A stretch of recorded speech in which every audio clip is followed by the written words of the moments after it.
11 वाजता राजभवनावर जाऊन मुख्यमंत्री पदाचा राजीनामा देणार आहेत। भाजपचे नेते अतुल भातखळकर आपल्यासोबत जोडले गेलेले आहेत। अतुल भातखळजी, स्वागत आहे तुमचं TV9 मराठीमध्ये। मुख्यमंत्री पदासाठी फडणवीसांच्या नावावर शिक्कामोर्तब झाल्याची माहिती मिळतेय, तुमची पहिली प्रतिक्रिया?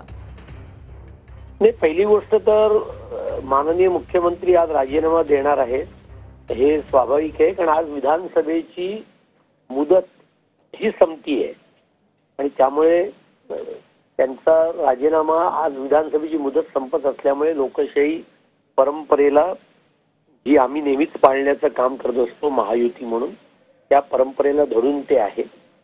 बाकी फडणवीसांची नियुक्ती झाली आहे असं तुमचं सूत्र तुम्हाला सांगतंय, की स्वागतार्ह बाब आहे। आमच्या विधिमंडळ पक्षाची बैठक 1-2 दिवसात होईल आणि त्याच्यामध्ये आम्ही आमचा नेता निवडू आणि त्यानुसार पुढच्या सगळ्या घटना यांची पावलं पडतील।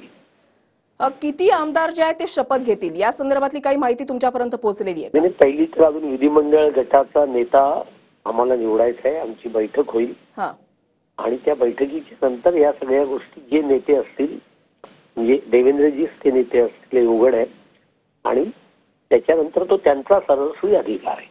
अधिकृत घोषणा ही कधीपर्यंत होईल?